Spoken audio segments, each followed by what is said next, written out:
आमच्या प्रतिनिधी मनश्री पाठक। मनश्री, गेल्या अनेक तासांपासून तुम्ही त्या वांद्र्यामधल्या त्यांच्या इमारतीच्या खाली आहात। काय सध्या पोलिसांकडून माहिती मिळते? कशा पद्धतीने हा तपास पुढे जातोय? सीसीटीव्ही त्यांच्या हाती लागलेले आहेत, इतर काय माहिती समोर येते?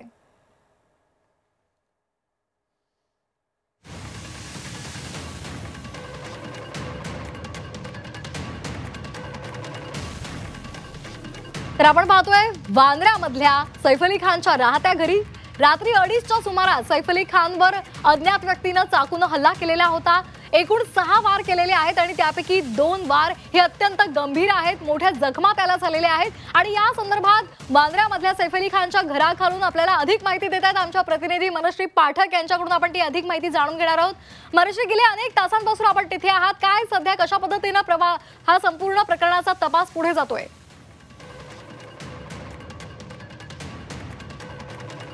आपण बघतोय की वेगवेगळे कंगोरे आता या प्रकरणाला मिळतात। एकीकडे सांगितलं जातंय की हा जो अज्ञात हल्लेखोर होता हा चोर होता, त्यानंतर सांगितलं जातंय की हा अज्ञात हल्लेखोर होता तो परिचितच कोणीतरी होता, या सैफ अली खानच्या घरात काम करणाऱ्या कर्मचाऱ्याच्या परिचितांपैकी तो होता, त्याने हा हल्ला केलाय। आता नवनवीन अँगल या संपूर्ण प्रकरणाला जोडले जातात, ते म्हणजे राजकीय विरोधकांकडून सुद्धा आता वेगवेगळे आरोप प्रत्यारोप केले जात आहेत। अनेक जण सुरक्षेचा मुद्दा समोर करतायत, तैमूर नावाचा मुद्दा समोर करतायत। मात्र जे प्रकरण आहे या प्रकरणाची गंभीरता लक्षात घेणं अतिशय गरजेचं आहे। उच्चभ्रू परिसर आहे, या उच्चभ्रू परिसरात अशा प्रकारचा हल्ला इतक्या बड्या अभिनेत्यावर होणं ही निश्चितच गंभीर बाब। फॉरेन्सिक डिपार्टमेंटची टीम इथे येऊन गेलेली आहे। फिंगरप्रिंटचे सॅम्पल्स त्यांनी कलेक्ट केलेले आहेत, ब्लड सॅम्पल्स कलेक्ट केलेले आहेत, इतरही पुरावे गोळा करण्याचं काम सुरू आहे।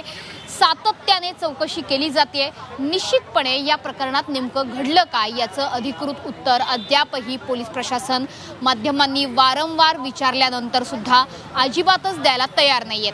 त्यामुळे अंदाज घेतला जाऊ शकतो की या प्रकरणाची गंभीरता नेमकं काय आहे, या प्रकरणात लपवलं काही जात असेल तर ते नेमकं काय लपवलं जातंय हे सुद्धा शोधणं गरजेचं आहे।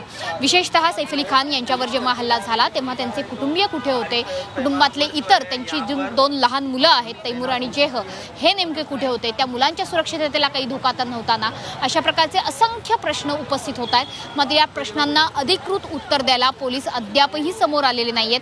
अतिशय प्राथमिक प्रकारची उत्तर पोलिसांकडनं अजूनही माध्यमांना दिली जात आहेत की या प्रकरणात आम्ही चौकशी करतोय, अजून चौकशी सुरू आहे, तपास सुरू आहे। मात्र नेमकं घडलं काय याचं उत्तर ना सैफ अली खान यांच्या कुटुंबियांकडून समोर येत आहे, त्यांचंही कुठलं अधिकृत स्टेटमेंट पुढे येत नाहीये आणि पोलिसांचंही कुठलं स्टेटमेंट पुढे येत नाहीये। इमारतीतली जी राहणारे जे रहिवासी आहेत ते देखील समोर येऊन काही बोलायला तयार नाहीयेत। अर्थातच इमारतीची सुरक्षा ही कडेकोट आहे, माध्यमांना प्रवेश बंदी आहे।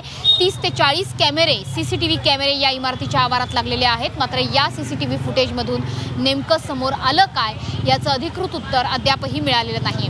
उच्चभ्रू वस्तीमध्ये अशा प्रकारची ही गंभीर घटना होणं ही निश्चितच चिंताजनक बाब।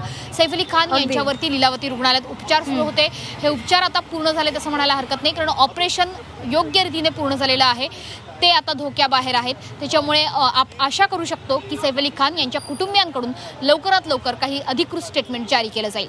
अगदी धन्यवाद मनश्री आपण दिलेल्या या सविस्तर माहितीसाठी। तर आपण पाहतोय सैफवरची शस्त्रक्रिया आता पूर्ण झालेली आहे आणि या संदर्भात आता डॉक्टर काय अधिकची माहिती देत आहेत हे पाहणं महत्त्वाचं ठरणार आहे।